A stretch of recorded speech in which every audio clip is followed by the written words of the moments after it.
My name's Leslie Beyer. I'm the current president at PISA, and I've been with the organization about 4 years. PISA is the national trade association that supports the oilfield services and equipment sector of the energy industry. PISA is comprised of a board of directors, an advisory board, and about 16 different committees, each focused on individual issues, critical issues for the sector. The member companies have leadership roles and identify issues to tackle, and they execute those through our committees. So this study was the first of its kind for PISA to undertake. We were able to get diversity metrics on about 250,000 employees in the oilfield services and equipment sector. That helped us to create a baseline and identify exactly where most of the member companies are in their diversity and inclusion journey. Now that we have a baseline, the toolkit provides recommendations and tools for each of the member companies to use to really help further their progress towards their diversity and inclusion goals.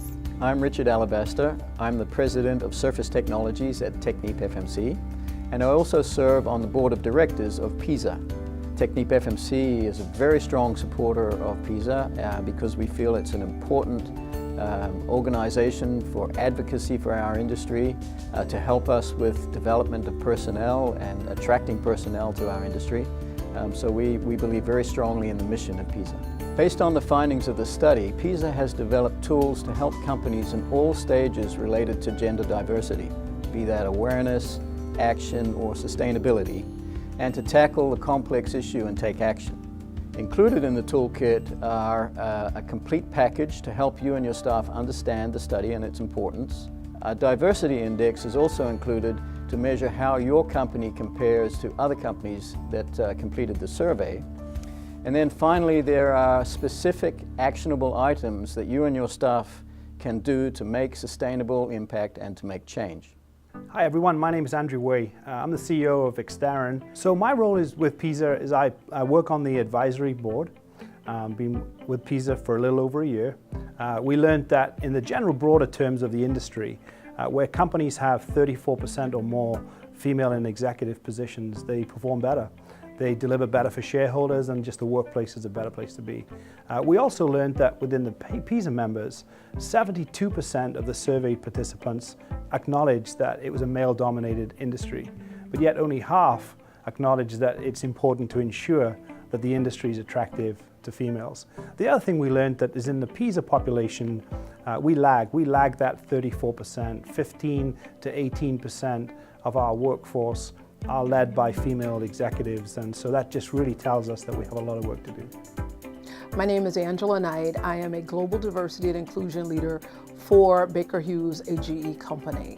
I'm associated with PISA as the chair of the Engagement Committee, focused all on driving inclusion for women in the workplace. Today, we have 47% women in the workplace in the U.S. When you look at the number of women graduating from colleges and university in engineering and math and science, that number is increasing exponentially. What we know is that 16% of women are in the oilfield services and equipment sector.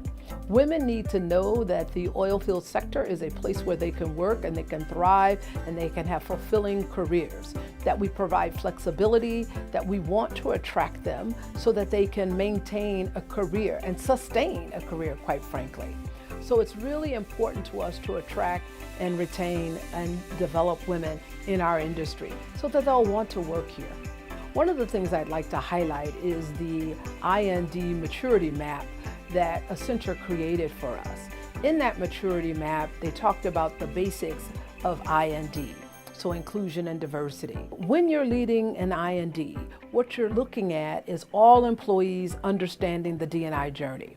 You're looking at metrics where you can measure your performance, whether it's internally and externally. You're looking at how to attract, develop, promote, and retain talent. The C-suite in your organization is fully aligned. They're talking about it in their town hall meetings. They're talking about it on their social media outlets. Companies and people are looking at you as a best practice organization which they can follow. That's the difference between basics and leading. You know, companies want to get to a place where they are leading in the space of diversity and inclusion, particularly as it relates to women and people of color.